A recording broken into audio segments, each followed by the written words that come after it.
Chapter 3, The Good Old Days. Mrs. Daisy came in with our reading teacher, Mr. Mackey. They were holding hands and making goo-goo eyes at each other. Ugh, disgusting. Mr. Mackey said he would meet her in the teacher's lounge at lunchtime.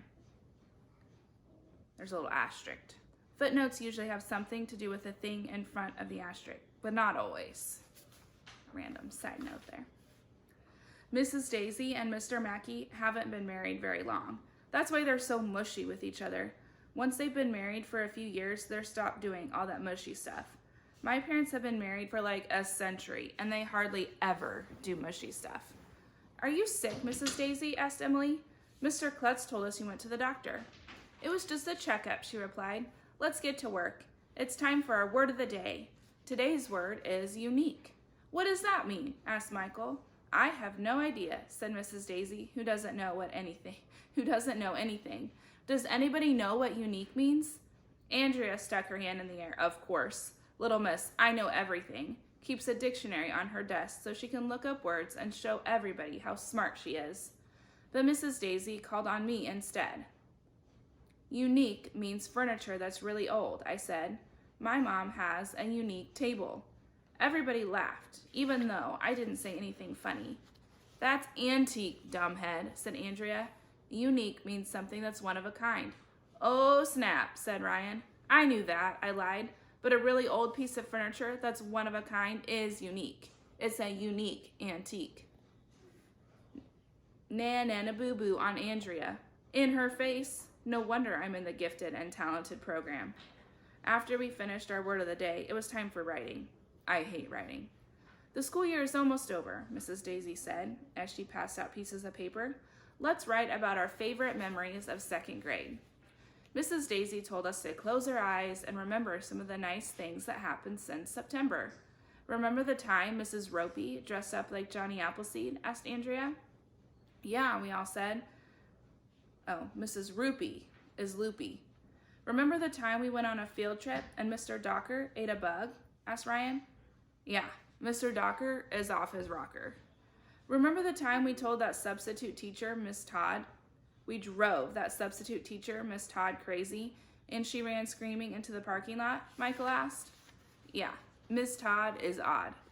I couldn't decide if I should write about the time Mr. Klutz was hanging from the flagpole or the time Neil, the new kid's ferret, pooped on Emily's head. What? Remember the time we had a food fight in the vomitorium? Neil asked. Yeah, that was great. I must admit, even though I hate school, we had some fun in second grade. Those were the good old days, I said. Remember the time we had a sleepover in the Natural History Museum and a giant hissing cockroach crawled into Emily's sleeping bag? That happened last week, Arlo, Andrea said. So did your face, I told her. Mrs. Daisy said she had to go to the ladies' room and that we should get started writing while she was gone. As soon as she left, I crumpled up a piece of paper and threw it at Andrea. He's not very nice. You are so immature, Arlo, Andrea said. Maybe you'll get held back. Huh? I asked. What do you mean, held back? Didn't you know, Andrea said. They take all the bad kids and make them repeat the grade all over again. You're a bad kid, so you might get held back. What? Could they really do that? If I had known they made kids repeat a grade, I wouldn't have done so much bad stuff. Chapter 4. Everybody loves bonbons. Of course. The next morning, we had to go to the all-purpose room for an assembly. Mr. Klutz got up on stage with Officer Spence, our school security guard. Officer Spence was wearing a fireman costume. Today we're going to learn about fire safety, Mr. Klutz said. Officer Spence is a trained firefighter. Fire is very dangerous, kids, said Officer Spence. Does anybody know what you should do if your clothes catch on fire? I raised my hand, and Officer Spence pointed to me. If your clothes catch on fire, I said, you should probably buy new clothes. Everybody laughed, even though I didn't say anything funny. Before you buy new clothes, said Officer Spence, you should stop, drop, and roll. Watch this. Officer Spence did the most amazing thing in the history of the world. He poured some stuff on his fireman costume. Then he took a lighter out of his pocket and he set himself on fire. Officer Spence's fireman costume was full of flames. Stop, drop, and roll, shouted Mr. Klutz. Stop, drop, and roll. We all started chanting. Officer Spence threw himself on the ground and covered his nose. Then he rolled all over the stage until the fire was out. Officer Spence makes no sense. He told us that we shouldn't go home and set ourselves on fire. We learned all kinds of other stuff about preventing fires too. Like you shouldn't ever set your brother or sister on fire. It's good advice. When we got back to class, Ryan's mom was waiting for us. Ryan hid under his desk again. Andrew's mom was waiting for us too. Andrea sat up even straighter than usual, if that's possible, and folded her hands so her mother would know how perfect she is. The two PTA moms told Mrs. Daisy that the class had a surprise for her. We all went to our cubbies to get our presents. Then we lined up and put them on Mrs. Daisy's desk. I got you a box of bonbons, I told Mrs. Daisy. Hey, I got her a box of bonbons too, said Michael. So did I, said Emily. Me too, said Neil, the nude kid.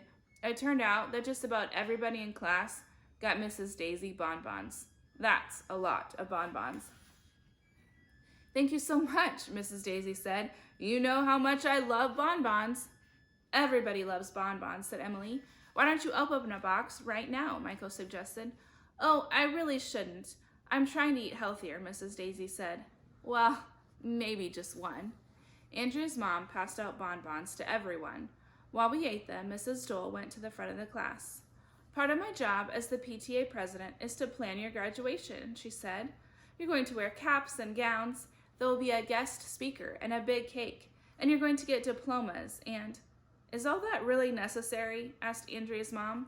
With all due respect, the children are just moving up to 3rd grade. Just moving up to 3rd grade? Mrs. Dole said. This is an important milestone in the children's lives.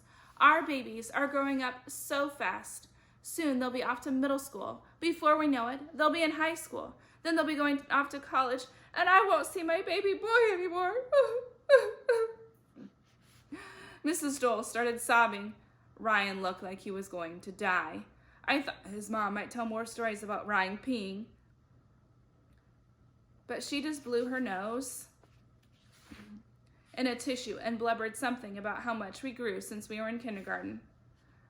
Oh, and here's another little asterisk.